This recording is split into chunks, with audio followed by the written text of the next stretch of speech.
This is Dingus.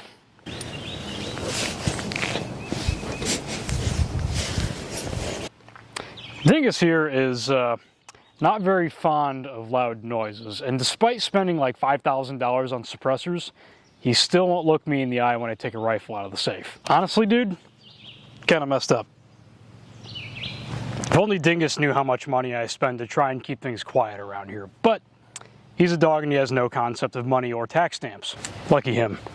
The topic of today's video is the OCM5 Model 12 pattern suppressor and mounting it to your stick. So getting a Model 12 suppressor might seem like a novelty niche thing to get into, especially when it comes to giving money to the feds. But you might find that this is a lot more adaptable than you'd think. So you might think that like the Model 12 pattern suppressor is only for the Gordon carbine or the Mark 12. And that's simply not true. So this is a kind of a complex mounting system. I mean, it is a two-point mount, right? You have a taper in the back, and then you have your threads about halfway up the suppressor. I think in the past, the system is referred to as a reflex style mount. I don't know, someone check me on that. Additionally, this is a super robust mounting system. I mean, like, you have 2 points. You have your threads, you have your collar, and it's going to be really hard to jack this thing up if you smoke it off a tree or you throw it in the back of your truck. I mean, like, this thing is solid. The only way you could really mess this up is if you're like Marky Mark falling down a mountain with a Mark 12. These gnats are relentless. I just mowed the lawn. So the first way to mount a OCM5 Model 12 pattern suppressor to any rifle is you should have a government profile barrel. Now, government profile doesn't mean, you know, you have the M203 ring or anything like that. It just means that you have the dog bone, the 750 gas journal, and then it goes down to 733 and then 0.7, okay? So this is a government profile barrel, all right? Forget about the M203 ring, that has nothing to do with this. All right, it goes 750 thousandths at the gas block, then 0.733 at this part of the barrel, and then it drops down to 0.7 at this end of the barrel, just before the shoulder for the threads of the muzzle brake.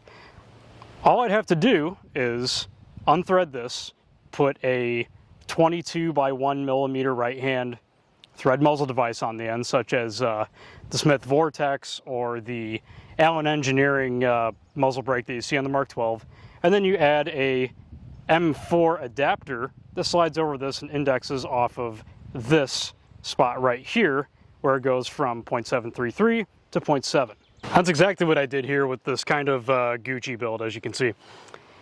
So once again, despite the fact that this is a mid-length gas system and it's certainly not a military barrel, it does have that step from 0.733 down to 0.7. All right, so I've pinned and welded this Smith Enterprises Vortex flash hide around the end. And before I did that, I added this M4 collar, all right? It goes up to that shoulder from 0.733 to 0.7, and it stays there. And then there's a set screw to keep it in place. Now, these tend to be on the loose side, so what I did was I added a 5,000 shim to the inside of there to keep it perfectly concentric, and you can get away with doing that with a beer can. All you need is, you know, beer can and some scissors, and you can make your own shims. It's not that complex. Moreover, I kind of like the aesthetic of it. Like, I feel like I should be able to put a rifle grenade on the end of this thing. Now, the other thing to keep in mind, of course, is you need to make sure you have the correct handguard length to accommodate this. I mean, you have to have all this exposed barrel, right? And frankly, I think it makes a pretty good looking rifle, to be honest. I mean, it's a classic look.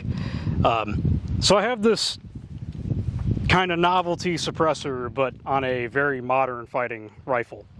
Yeah, there is a little bit of gap here between the handguard and the suppressor, but I don't really care. It's my rifle. It's my channel. Go back to Reddit.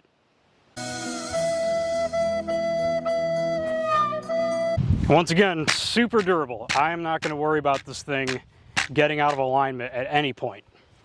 A side note about these Smith Enterprises Vortex flash hiders, they are very ringy. They ring a lot. If you insert a magazine, it rings. You close the bolt, it rings. You pick up the gun, it rings. It just rings forever like a tuning fork. Maybe I could make one of those like fruitcake ASMR channels. Now when it comes to fitting a Gordon collar, that can be kind of tricky.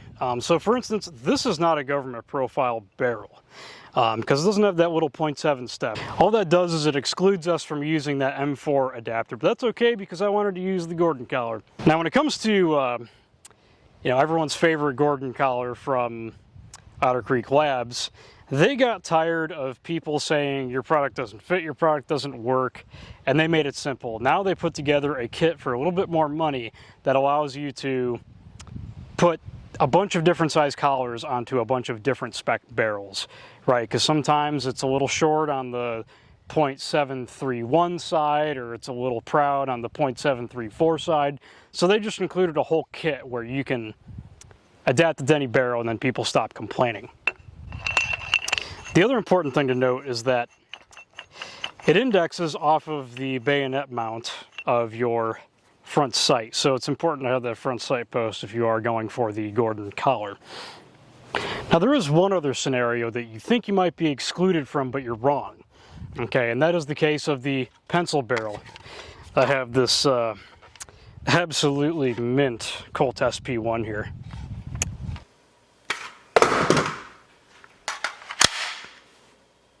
So with the length of the barrel past the front sight post, but also the girth of the barrel, I can't really use the M4 collar or the Gordon collar. But there's a solution for that. Otter Creek Labs makes a, wow, this is just like one big plug for Otter Creek Labs. I swear they're not paying me, I just like their stuff. Anyways, so this is an OTB mount, over the barrel mount. Basically it threads all the way up inside here, and as long as your barrel doesn't exceed 750 thousandths of an inch diameter, you can slide this onto any barrel. So if you have like a weird Noveski pattern or Geisley pattern pencil barrel, or it has a weird taper, or it just doesn't have that 733 to 700 step, you can just slide this thing over it. Now, with that said, it's not going to be as robust as that 2-point mounting system, because at the end of the day, this is all relying on just the threads at the end of the barrel, the half 28 threads, and the shoulder. Okay, so you can't be lone survivor with this thing. I have to say, this thing looks sick with a kind of retro suppressor on a retro rifle, right? My only tale of caution to you is make sure that this thing is cinched completely tight, because there is a chance that you could thread the muzzle device off with the suppressor. Ask me how I know. I mean, the M16 is already long, but like, holy crap, this thing is super long now. It feels right though.